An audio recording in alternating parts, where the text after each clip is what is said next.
This is your Buck News. Hello and welcome to Buck News. I'm Danielle Hensley. And I'm Kelly with an I. This Saturday the 19th, CSU will be hosting First Look. First Look is CSU's open house event designed to give students a complete look at life at Charleston Southern. Prospective students will have the opportunity to tour campus and participate in some of the breakout sessions, including one-on-one time with faculty, financial aid, admissions workshops, and a panel with current Charleston Southern students. It's a great way to get more information about whether CSU is a good fit for you. If you have any questions about registering for First Look, you can contact the Whitfield Center for Christian Leadership at 843-863-7352.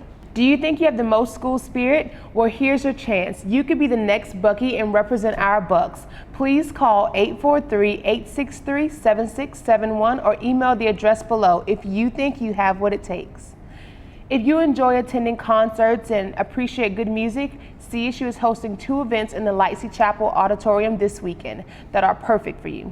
An evening of duo piano music featuring our very own CSU faculty is on Tuesday, March 15th at 7:30 p.m., then on Sunday, March 20th at 3 p.m. The South Carolina Youth Wind Symphony will be performing. Next week, CSU Theater performs Enchanted April. It's about 2 post-World War I London housewives who are weary of the everyday, both in their marriage and in the world, and are looking for a change. They book a villa in Italy with 2 unlikely companions and rediscover life and love. Enchanted April opens on Tuesday, March 22nd at 7:30 p.m. in Lightsey Chapel. The play will continue to run on Wednesday the 23rd and Thursday the 24th, each night at 7:30 p.m. Tickets will be available at the door for free to CSU faculty, staff, and students, and $10 for the public. This past weekend, CSU students participated in the Walk for Water to raise awareness of the lack of clean water in parts of the world.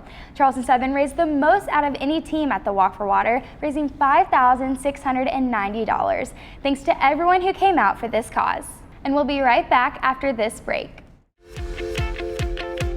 Meet Eli, Charleston Southern University's experiential learning initiative. This new program is designed to provide CSU students With learning opportunities on campus and in the community. Eli will help students learn from hands-on experience. Charleston Southern students will get a head start on life after college. From job placement to communications and interpersonal skills, and everything in between. Ready to get started? For more information, visit charlestonsouthern.edu/Eli.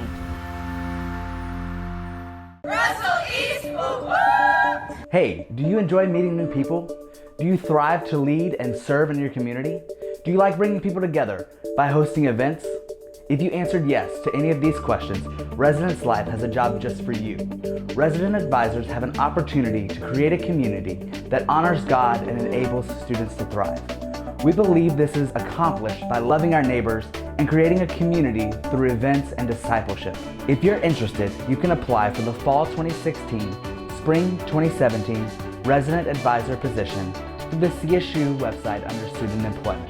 When I say Charleston, you say Southern. Charleston Southern! Go Black Charleston! Come help shape the community you live in. This Friday, the 18th through Saturday, the 19th, CSU, in collaboration with Call to Business, is hosting the annual Kingdom Business Conference to bring business leaders together to share how their faith shapes how they lead. Plus, there will be breakout sessions and one-on-one mentoring. For more information, you can contact the Whitfield Center for Christian Leadership at 843-863-7352. CSU Athletics hosts its monthly Fellowship of Christian Athletes meeting and worship service this Monday the 14th in the Lightsey Chapel at 8 p.m. Hi, I'm Sean Petrie, and this is your CSU Sports Update. Our women's basketball team played in the Big South Women's Basketball Championship first round in the Kimmel Arena. Alyssa Mann scored a game-high 23 points as number 7 Charleston topped number 10 Longwood 72-50. I challenged the post players to step up today, but also challenged our bench to step up, and that happened. The championship run ended in the quarterfinal round against Liberty. In the first round of the 2016 Big South Men's Basketball Championship, Charleston Southern freshman Armel Potter poured in a career-high 28 points, buried a career-high 6 3-pointers, and has 11 of 17 from the field in total. His 414 points are the most by a CSU freshman since Saw Nimley recorded 420 in 2011-2012 season. I think it just all comes down to work. We're just going to continue to work during the spring, and get better, and hopefully we can knock down some of the open shots that we missed tonight. And you know, we're gaining a lot of experience, so I just feel like that's going to pay off next season too. But in the end, Longwood rallied from an early 12-point deficit to down the Bucks 75-69. Last week, our baseball team won the first 3 out of their 6 games playing against Massachusetts, NC Central, SC Upstate, and the South Carolina Gamecocks. So important to go into the places like Georgia, and then we will with South Carolina, to let these guys see they can compete at any level. And I thought today, you're right, I thought they showed a different level of toughness today.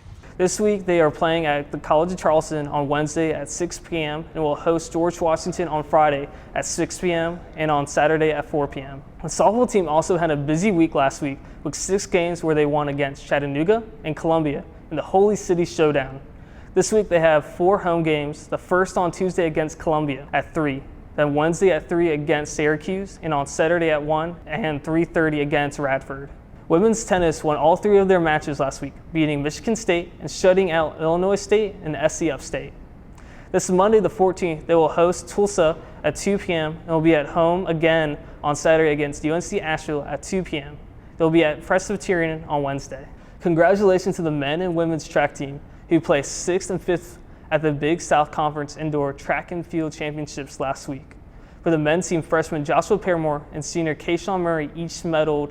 Senior Jacob Moore was named to the Big South All-Academic team following the competition. For the women's team, sophomore Jasmine Pilgrim took home the 200-meter title. Pilgrim also medaled in the 60-meter, and 4 other Bucks established personal bests. This week, both teams will be at the 49er Classic on Thursday. And a final congrats to the women's golf team who placed 16th at the UNF Collegiate last Sunday. Sophomore Emily Flink eagled the Power 5 14th hole to highlight a 3/75. Sophomore Haley McNeil had CSU's low round of the tournament with a 74 on Tuesday. Her round included 5 birdies, 4 in her final 8 holes.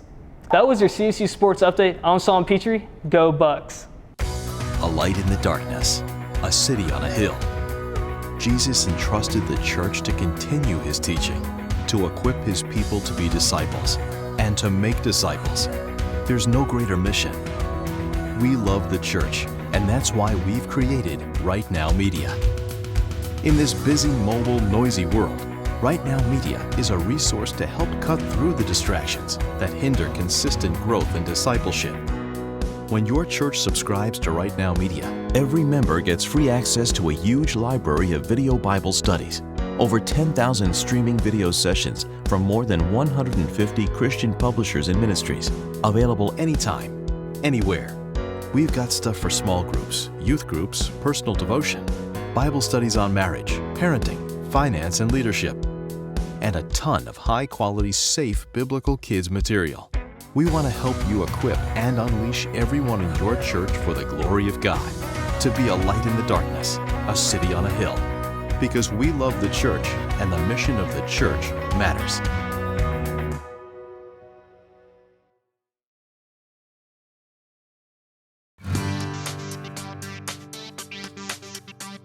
This week's forecast calls for sunny skies with temperature in the mid-80s, then cooling off on Friday. The weekend starts with rain on Saturday with temperatures reaching 70. This Thursday is St. Patrick's Day, so don't forget to wear your green and catch the St. Patrick's Day Parade downtown. The parade has over 1,000 participants and includes floats, bagpipers, Irish step dancers, fiddlers, local college and pro team mascots, and many of Charleston's favorite Irish citizens. The parade begins at 10 a.m. this Thursday, the 17th. The best place to view the parade is from the sidewalks of King Street. Be advised that parts of Radcliffe, King, and Broad Street will be closed from 9 a.m., so please plan accordingly. We have a pretty fun fact for you guys that I bet you will have never guessed. Back in 1971, there were vending machines that sold, get this, cigarette cartons in the hallways around campus. Of course, now we are a tobacco-free campus, but it is cool to look at how the times have changed and how that is evident right here on our very own campus. To submit news, photos, or video, email bucknews@csu.niv.edu. Have a great week and go Bucks!